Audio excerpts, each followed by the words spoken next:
जंग जीती या हारी जाती है सिर्फ एक चीज के बेसिस पर, इंफॉर्मेशन। दो पल को फर्ज करें आप अपने एक दोस्त से कहते हैं कि एक राज की बात बता रहा हूं, ये किसी को नहीं बता। आपका दोस्त उस बात को सुनता है और फिर वो एक ऐसे आदमी से मिलता है जो आपके दोस्त की ढेर सारी तारीफ करता है, और तारीफ में आपका दोस्त इतना भूल जाता है कि वो राज की बात उसको आसानी से बता देता है। अब इसी बात को इंडिया और पाकिस्तान के कॉन्टेक्स्ट में समझने का प्रयास करेंगे। इसके पहले एक छोटी सी कहानी सुनिए। 1974 में इंडिया न्यूक्लियर टेस्ट करता है।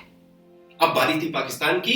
पाकिस्तान भी अपने न्यूक्लियर टेस्ट के लिए तैयारी करने लगता है, फैसिलिटीज बनाने लगता है, और ये research and analysis wing raw के अंदर हलचल पैदा कर देती है। रॉ को जानना था कि आखिर कौन सी लोकेशन पर पाकिस्तान अपनी न्यूक्लियर फैसिलिटी बना रहा है। इसके साथ में ही पूरी रॉ एक्टिव हो जाती है। पूरे पाकिस्तान के अलग अलग लोकेशंस पर रॉ के ऑपरेटिव्स एक्टिव हो जाते हैं। उनको एक लोकेशन पता चलती है, नाम था कहूता। ये जो लोकेशन है, यहां पर ऐसा खबर थी कि यहां ही न्यूक्लियर वेपन बन रहा है, पर एक सबूत की जरूरत थी। वो सबूत रॉ एजेंट्स को मिलता है। जो साइंटिस्ट है वो अपने बाल कटवाने के लिए एक पर्टिकुलर नाई के यहाँ आते थे, एक बार्बर शॉप पर आते थे, और उस बार्बर शॉप से ये बालों के सैंपल को इकट्ठा करते हैं। बालों के सैंपल को इकट्ठा कर देहरादून भेजा जाता है। लैब की रिपोर्ट आती है और उसमें पता चलता है कि the hairs samples have certain amount of radio activity. मतलब कहीं ना कहीं इन्होंने जो यूरेनियम है उसको बॉम्ब के लेवल पर एनरिच कर लिया था। जितना बॉम्ब के लिए बॉम्ब ग्रेड यूरेनियम की एनरिचमेंट होती है उतनी प्राप्त कर ली थी।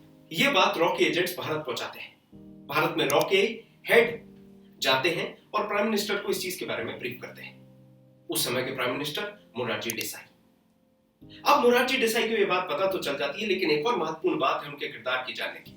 मोरारजी देसाई और जिया उल हक, जनरल जिया उल हक के काफी बढ़िया संबंध थे। ये एक दूसरे को निजी जीवन में स्वस्थ रहने के बहुत सारी एडवाइसेस दिया करते थे, टिप्स दिया करते थे। सामान्य तौर पे कहें तो एक दूसरे के साथ डॉक्टर खेला करते थे।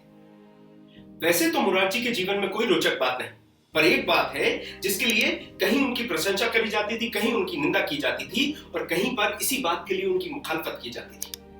ये बात ऐसी है कि मुरारजी अपना मूत्रपान किया करते थे और जिया उल हक इसी बात पर उनसे अलग अलग प्रकार के डाउट पूछा करते थे कि सिर्फ सुबह का जो मूत्र है उससे ही पान करना, या फिर दिन भर से, या फिर रात वाले से।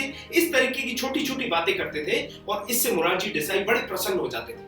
उनको लगता था ये आदमी मेरी सोच या मेरे जो तरीके हैं उनसे काफी प्रभावित है, और इसी वजह से बाद में मोरारजी देसाई को जो हाईएस्ट अवार्ड ऑफ पाकिस्तान है वो भी दिया गया था। और इसी तरीके से डॉक्टर खेलते हुए मोरारजी देसाई ने एक बार जिया उल हक से, जनरल जिया उल हक से ये कह दिया कि मुझे पता है आप कहूता में क्या कर रहे हैं जनरल साहब। सिर्फ ये छोटी सी एक लाइन ऑपरेटिव्स जितने भी थे रॉ के सब सफा कर दिए गए पाकिस्तान से।